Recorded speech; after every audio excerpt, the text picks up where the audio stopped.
The U.S. Treasury Secretary just said something that every investor should be paying attention to. Scott Bessent, the man literally in charge of America's money, said that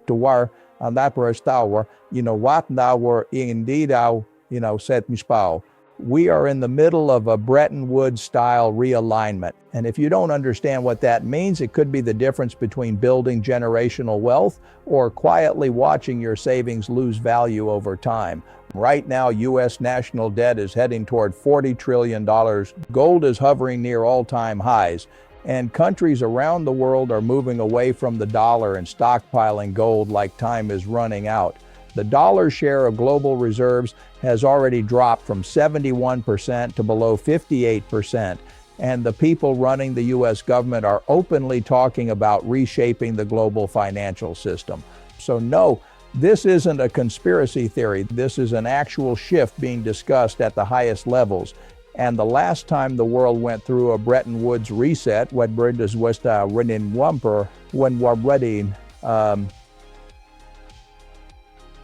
after World War II, it triggered the most prosperous economic era in human history, but it also changed the rules of money overnight. The people who understood those new rules got rich. The people who didn't got left behind. And right now, that same kind of shift is happening again in real time. In the next few minutes, I'm going to break this down in plain English. What this financial reset actually means, why governments are moving in this direction, and most importantly, what it means for your money. Whether you have $500 or $500,000, you need to understand the three frameworks I'm about to share before the music stops. I'm not here to sell you gold coins or scare you into buying a bunker. I'm here to help you understand what's really going on so you can make smarter decisions. This is not financial advice. This is purely educational. And yes, Winston, the golden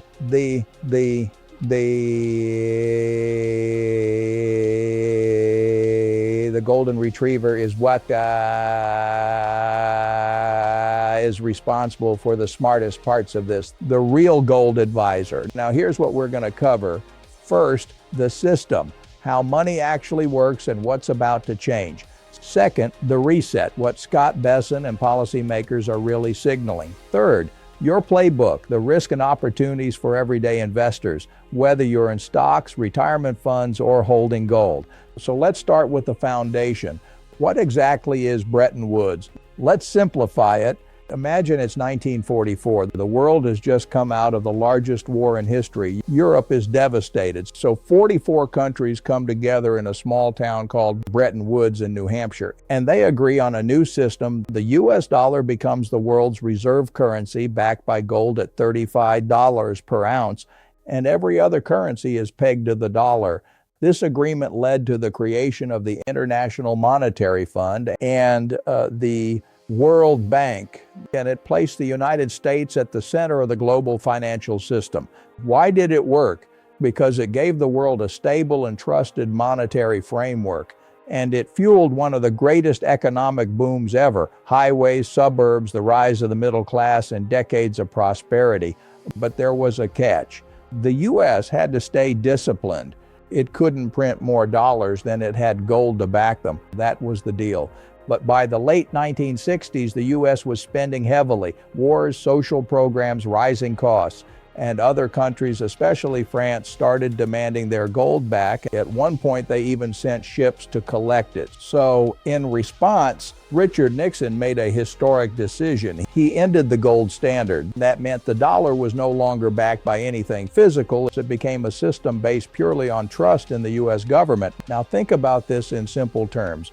If the government collects $5 trillion in taxes, but spends $7 trillion, what happens to the $2 trillion gap? It borrows.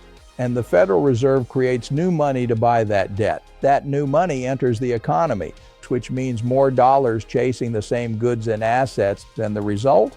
Inflation. More money, same supply, ours higher prices. And here's the key idea. Inflation isn't a flaw in the system. It's built into it. Under the gold standard, this wasn't possible. Today's system tends to benefit asset owners because when more money flows into the system, asset prices rise. But if you rely only on salary and savings, your purchasing power slowly declines over time. In other words, wealth gradually shifts toward those who already own assets and away from those who don't. You know exactly what I mean, right?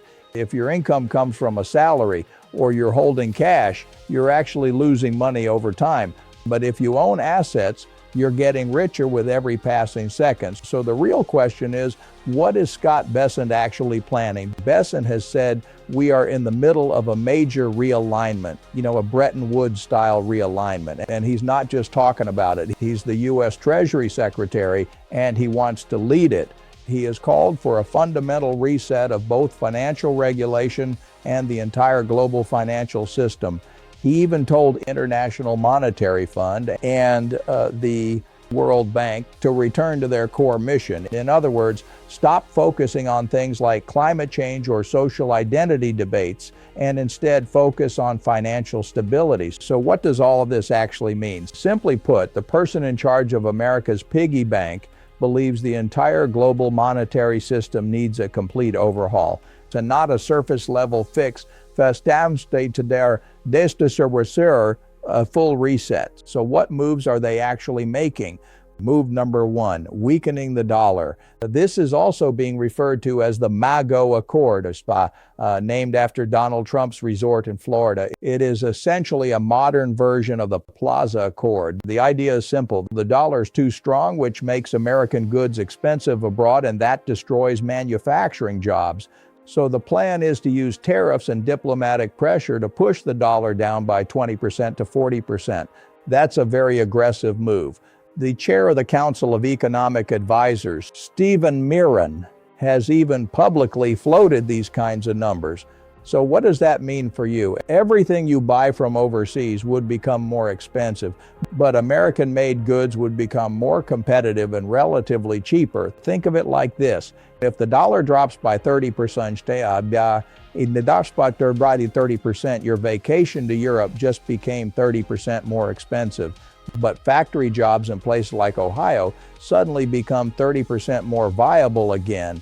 Move number two, deregulating banks and supercharging finance. And I know I'm throwing a lot at you, so we're also putting together a full workbook and research document with all these details and more, including potential investment ideas depending on how things unfold. And we'll make that available for free. You can find it through our free community where tens of thousands of people are already inside. There's a channel called Video Workbooks where you can download it completely free. So yes, it's a fair deal, right? More importantly, make sure you join me on Saturday at felix.org training, because that's where we go even deeper. Now back to the point. Bessent wants to unwind many of the financial regulations that were introduced after the 2008 financial crisis. The goal is to make lending easier and cheaper for banks. They want to empower community banks, which have been heavily restricted by regulation over the years. They also want to integrate crypto and digital assets into the banking system so transactions become cheaper and more efficient. But there is a risk here. Less regulation means more risk. And I know people in banking, and they will take that risk. Why? Because bankers often have short career horizons. They think, I don't personally carry the consequences. I just generate profits, earn bonuses, and move on. And if the bank collapses, it will likely get bailed out anyway. So the incentive structure encourages risk-taking. So move number three, restructuring global trade. And this is where tariffs come in. They are being used as a strategic tool to push countries into buying more American goods. Come here, sit down, good boy. And the goal is something known as the 3-3-3 framework. They want 3% GDP growth. They want a 3% budget deficit, and they want an additional 3 million barrels per day in energy production. And essentially, they want to bring manufacturing back from low-cost producing countries to the United States. So what does that mean for you? It means short-term pain because prices will likely rise, but potentially long-term gains such as more jobs and a stronger economy. So what are other countries doing in response? The BRICS nations are reducing their reliance on the US dollar. They are increasingly settling trade in local currencies, As a result, the dollar's share of global reserves has fallen from 71% to around 57%, a significant drop. They are also developing alternative payment systems, often referred to as systems designed to compete with SWIFT. Meanwhile, central banks around the world are buying gold at record levels, and this is not hidden. It is officially reported monthly data, and the trend is clearly visible when you analyze it over time. Central banks, the institutions that effectively sit at the top of the financial system, are continuously increasing their gold reserves. And when the very institutions that issue money are accumulating gold, it signals something important. At the same time, there are discussions at high levels about restructuring the global monetary system in some form. So we don't even need to wait for a formal reset. We are already seeing pieces of the system being rebuilt in real time. At this point, there are really only two possible outcomes. Scenario 1, soft landing, a controlled and managed transition. In this scenario, the dollar gradually weakens, manufacturing slowly returns to domestic soil, new trade agreements are formed, and the system stabilizes over time. In this case, investments adapt gradually and perform in a more stable environment. Scenario 2, crisis scenario. If the transition becomes disorderly or faster than expected, we could see currency wars, significantly higher inflation, and sharp market crashes. In that case, people who are not prepared could face major losses because history shows that these transitions are rarely smooth or perfectly controlled. However, even this scenario is not necessarily the worst case. It is a messy but manageable transition for those who are prepared. Now, the real question is, what can you actually do? This is not theory. These are practical frameworks. Risk number 1, the cash trap.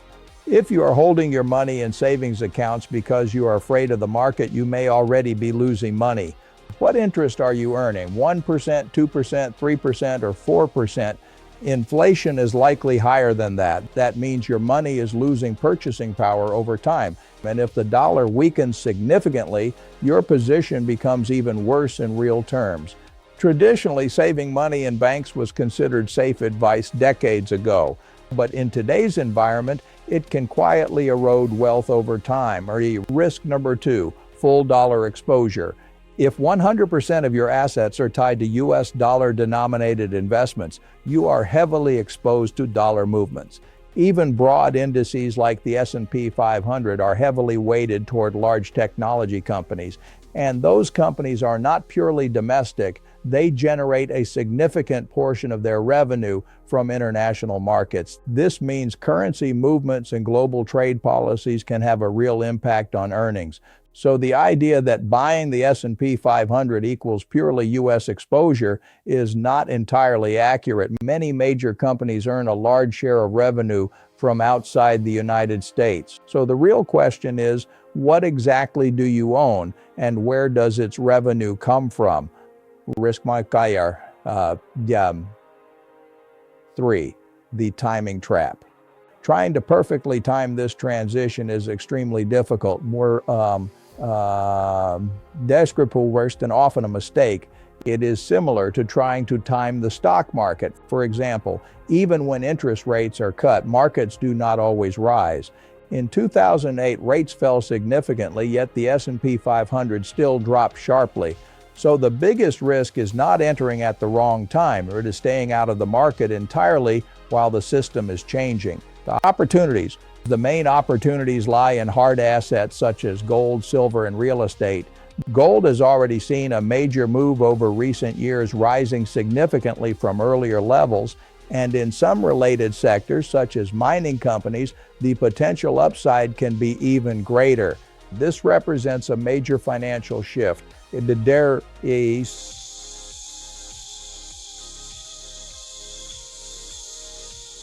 and with it, a significant opportunity set for those positioned accordingly. You have physical real estate. For some people, that can be a bit of a budget challenge, but it generates cash flow and acts as a hedge against inflation. Gold, on the other hand, is purely an insurance policy. You don't buy car insurance because you expect to crash your car, right? No, you buy it to protect yourself. And the real opportunity lies in American manufacturing and energy. If this reset plays out as planned, domestic manufacturing and energy production are expected to boom. Companies that produce goods inside the United States could see significant tailwinds. So what is the current global situation actually doing? It is gradually shutting off the oil supply from the Middle East while turning on the oil supply within the United States. The United States is already the world's largest oil and gas exporter, essentially the Saudi Arabia of today. This is a strategic shift. Always pay attention to what money is doing. Follow the money and never follow politicians. That's something I always say, and it's something I learned from my mentors. Follow the money. I'll teach you that on Saturday, the full fourth strategy if you join me. There are also other markets that benefit from de-dollarization. Countries with strong commodity exports will likely benefit as well. So what I am saying is this: do not bet against America. That's a very bad idea. It is like betting against the Federal Reserve. But do not bet only on America either. There are opportunities everywhere. Then, of course, there is crypto and digital assets. Scott Bessent is actively trying to integrate digital assets into the banking system. This is partly speculative. And honestly, the way I see it is this: banks want to take the useful parts of crypto, the blockchain technology, but at the same time, they want to eliminate their competition. So you need to carefully analyze who benefits and who loses from this transition. Now, here is your simple framework. And again, I am not a financial advisor. I am simply sharing thoughts and ideas. First question: are you a passive or active investor? If you are passive, just keep investing regularly into low-fee ETFs using DCA, dollar cost averaging. If you are more active, you need to understand how money flows between different asset classes. Second question: what is your goal, cash flow or appreciation? If your goal is cash flow, you are looking at dividends and rental income. If your goal is appreciation, you're looking at growth stocks, land, and areas where value is expected to increase. Third question: what investment vehicles are you using? Stocks, real estate, commodities, crypto, bonds. The list can feel overwhelming, especially if you are new. And that is intentional, because when people feel overwhelmed, they often hand their money over to someone who charges them fees to manage it. So how do you protect yourself from this reset? You need a portion of hard assets and geographic diversification. Do not only focus on where companies are incorporated, focus on where their revenue actually comes from. For example, Microsoft gives you significant global exposure. You do not need to buy an Indonesian stock you do not understand, and definitely do not stay 100% in cash. But also, and this is a golden rule I learned from a mentor, never invest in anything you cannot explain to a 12-year-old. So, if you cannot explain why you own something, you probably should not own it. If you join me on Saturday, I will explain everything in the simplest possible way, as if you are 12 years old, because simplicity is the most powerful tool in investing. And another lesson from one of my Wall Street mentors: when a crisis, the rules change. The winners are not the smartest. They're wasted by the waste was they are the ones prepared for the rule change. The rules of money have changed before, in 1944 and 1971, and they are changing again now. Richard Nixon changed the system, and those who bought assets became wealthy. Those who held cash were slowly eroded by inflation. And I understand this can feel overwhelming, but the truth is, you are already ahead of 95% of people just by watching this and thinking about your money. You do not need to be perfect. You just need to be prepared. Key takeaways: the dollar-based global financial system created at Bretton Woods is being restructured. They described and restructures not as speculation but as policy. We are likely heading toward a weaker dollar, less regulation for banks, tariff-driven reshoring of manufacturing, central banks buying gold while money supply expands. Your playbook is simple: diversify beyond cash and beyond just the S&P 500. Hold some hard assets as protection, And do not try to perfectly time the market. If you want to understand how to build a portfolio for this environment, the most important thing is to be prepared, not perfect. And if you choose to take action for yourself, the key is simply to stay informed and positioned.